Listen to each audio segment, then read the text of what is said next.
Hoje vamos falar sobre fobia social. A doença é caracterizada pelo medo e ansiedade que a pessoa tem quando está sendo observada em determinadas situações, como falar em público, entrar em lugares cheios ou até durante uma conversa. Para explicar como ocorre esse transtorno, o Band Cidade recebe aqui no estúdio o psiquiatra Roberto Borges.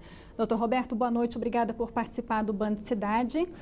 A gente começa com uma pergunta, né? Quais são os sintomas dessa fobia social? Boa noite, Juliana. A doença, a fobia social, ela causa um sofrimento, sim, muito grande, tanto psíquico quanto físico também.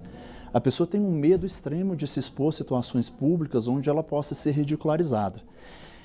Isso faz com que a pessoa pense recorrentemente no assunto, ela fica evitando as situações em que ela possa ser exposta a essa situação e ser ridicularizada, e ela começa a ter sintomas físicos, como taquicardia, dificuldade de respirar, ela pode ter sudorese.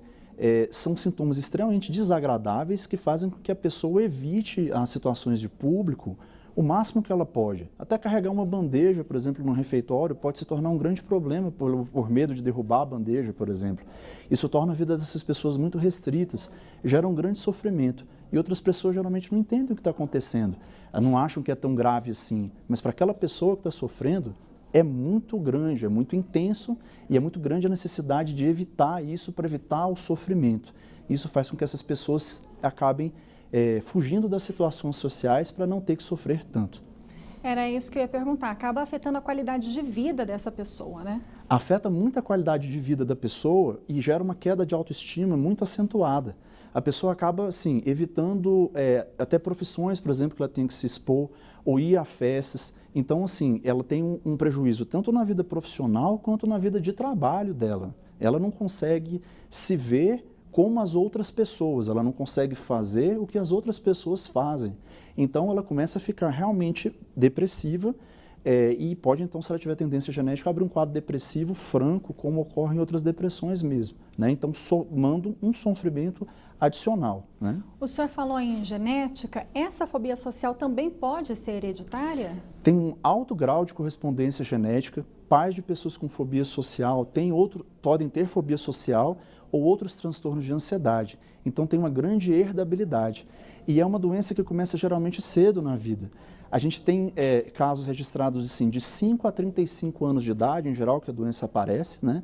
Mas com um pico de incidência aos 10 anos de idade, quando a personalidade da criança, da pessoa, está sendo formada. Então imagina, nessa fase você ter uma queda de autoestima, você ter que evitar as outras pessoas, achar que você não é tão capaz quanto elas, porque quando você se expõe em uma situação pública, você se sente mal, você tem a impressão, às vezes, até de que você vai morrer se você tiver um ataque de pânico relacionado a esses sintomas da fobia social. Nossa, é complicado, hein, doutor? Essa fobia social é mais comum em homens ou em mulheres? A maior parte dos estudos mostra que é mais comum em mulheres. Ainda não se sabe exatamente a causa de por que isso ocorreria, mas o fato é que, assim, gera um grande sofrimento em mulheres do mundo todo, nos homens também, e outras pessoas muitas vezes não percebem porque acham que a pessoa é tímida, né? Timidez é uma evitação social, mas num grau muito menor. Na fobia social, é como o nome diz, é uma fobia. A pessoa ela não consegue suportar aquilo, ela o faz com muito sofrimento, com que faz que ela evite de qualquer forma. Se ela estiver numa festa, por exemplo, ela tenta sair correndo da festa. Quem é tímido, às vezes, até consegue relaxar e depois curtir.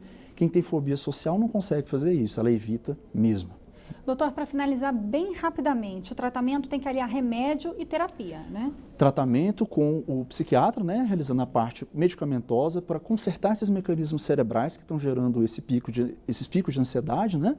E a psicoterapia, que faz com que a pessoa se exponha a essas situações sociais de uma forma gradativa, até que ao final ela consiga realmente tolerar as situações sociais sem grande sofrimento. Tá certo, doutor Roberto, obrigada por todos esses esclarecimentos.